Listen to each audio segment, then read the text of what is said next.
Hello everyone, welcome to all our viewers and members of Upcell, partners of Upcell.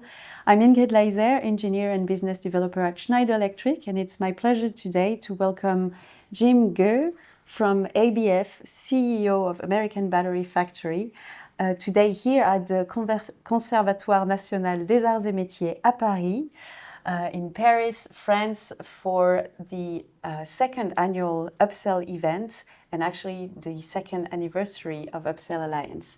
Welcome, Jim. Thank you for having me. Thank you to be here. We're very happy to have you here.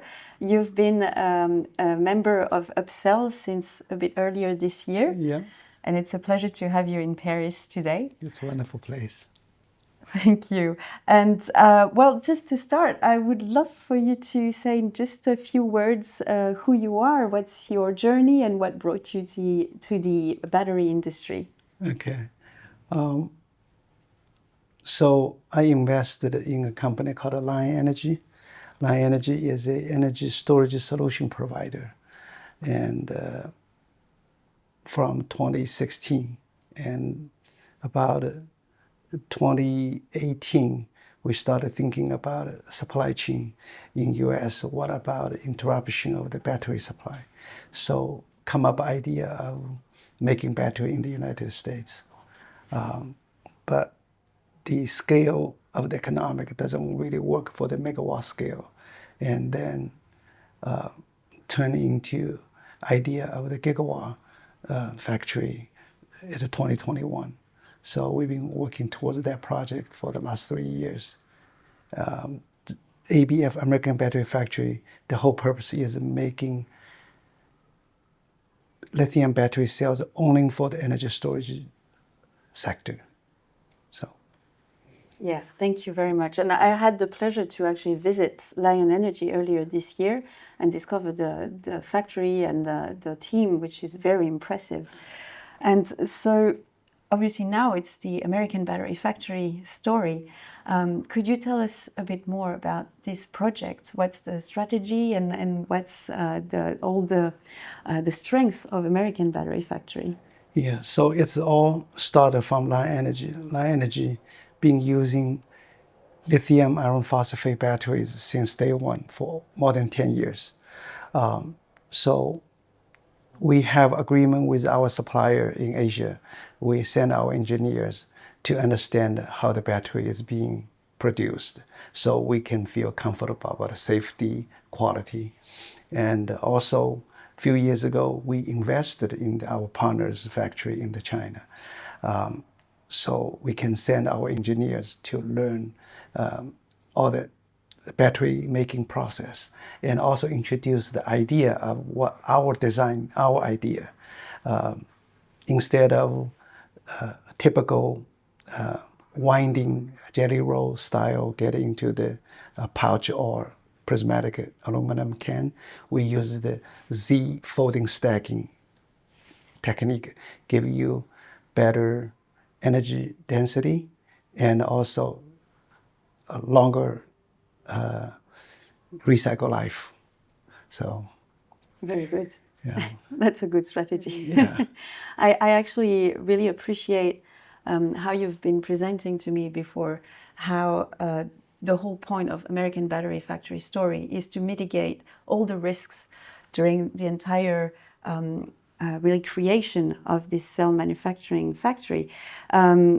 Of course, because it's a very ambitious project. Yes. You need a lot of funds to create a factory in the battery sector.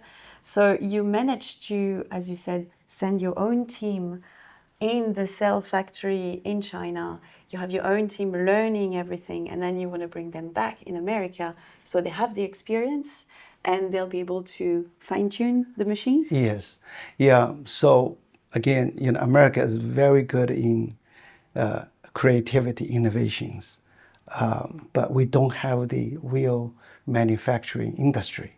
So most of the idea just finish in the lab and put in the shelving. But Asia are very, especially China, especially good in manufacturing. Not only the manufacturing per certain products, but manufacture the machine to manufacture their products.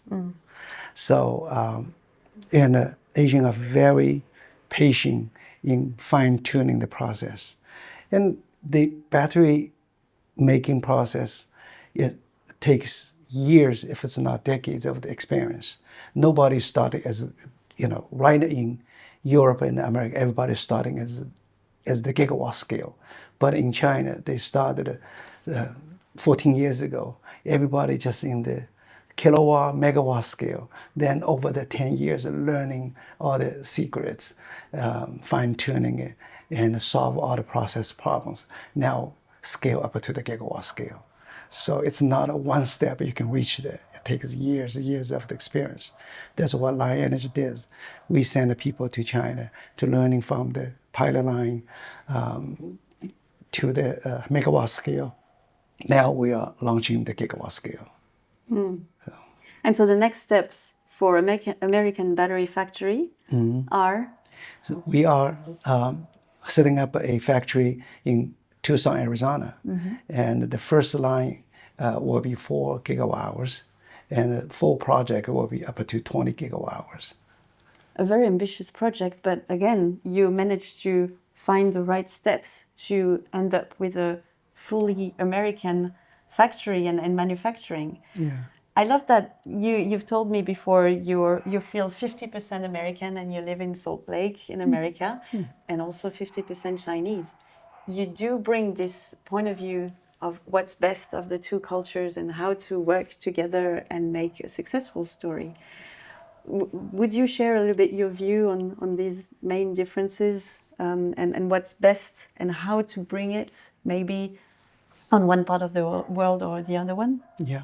So in the US, both universities and the national labs got an abundance of great ideas, a lot of most advanced technologies, but it does not really have a supply chain and industrial base to turning those ideas into final products. The US is lacking of manufacturing. China, on the other side, the whole education system are not encouraging creative innovation, but they are very obey rules and executions. So they are excellent in manufacturing, not manufacturing the products, but manufacture the machine to manufacture the products. So I think we can learn from the both sides if we can start at a base what China has in bring a mature procedure, mature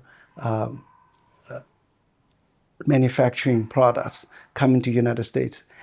On top of this, adding US's AI analyzing data collection to further improve the process, further improve the products. That's the idea behind it. Yeah, and today there's a real race for having a fully like a production line fully working, but because of the timing and how everyone is rushing, we also need to make sure everything is running smoothly immediately. So the data analysis comes in hand here and very important and critical to start a factory. You mentioned the machines, of course, coming from Asia. Now you've been a member of Upcell for a few months and you've met a lot of our European members, of course, as Upcell all started in Europe and really acting to federate the European network. We've met some incredible machine builders in Europe.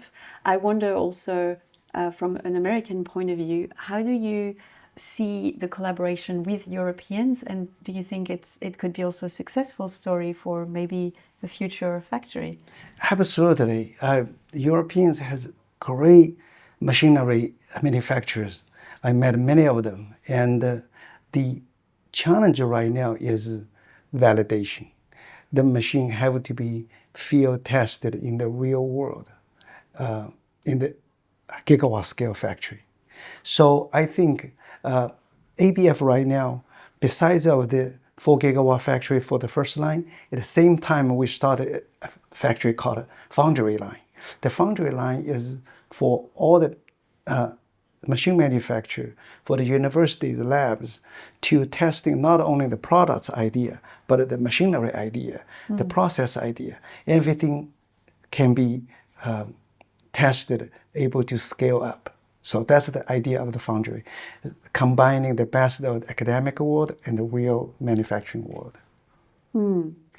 So I think European, the machinery, at the least you need to have a testing ground, have a pilot line with all the best of the best, and showcase how the products from start to finish.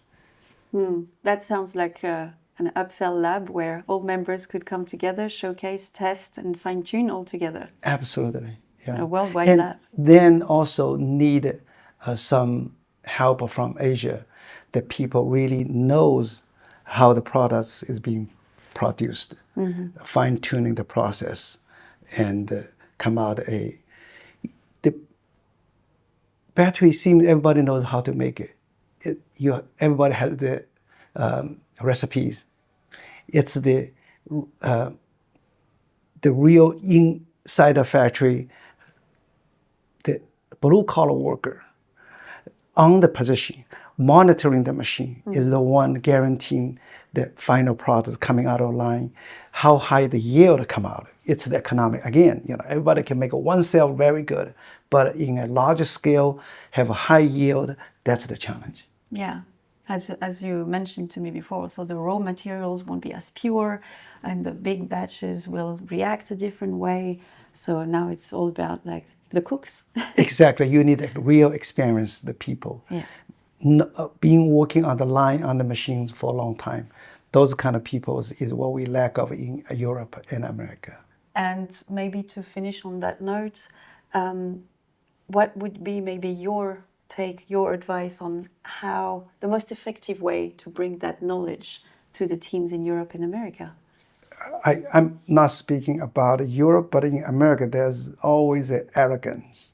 Hey, America is better than everyone.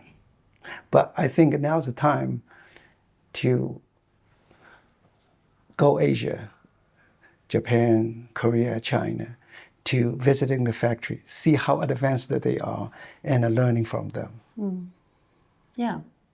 Finding a way to work together. Yeah, working together. At the end of the day, we're doing this for the entire planet. Absolutely. We need to energize the entire planet. Yeah. Okay. Well, thank you very much. Maybe do you have a last word for our Upcell community? I think the Upcell community, the idea is so good. We need, this industry is so big. It's not one company can make it happen. We need everybody working together towards the common goal, and making battery manufacturing in Europe become a success. Well, thank you very much, Jim. Always a pleasure to have you part of Upcell Alliance. And thank you to Upcell Alliance team for having me and doing this interview. I wish you a great event. Thank you. And please make sure to follow Upcell and maybe look into American Battery Factory to discover their project and get in touch with their team if you want to know more. Thank you very much.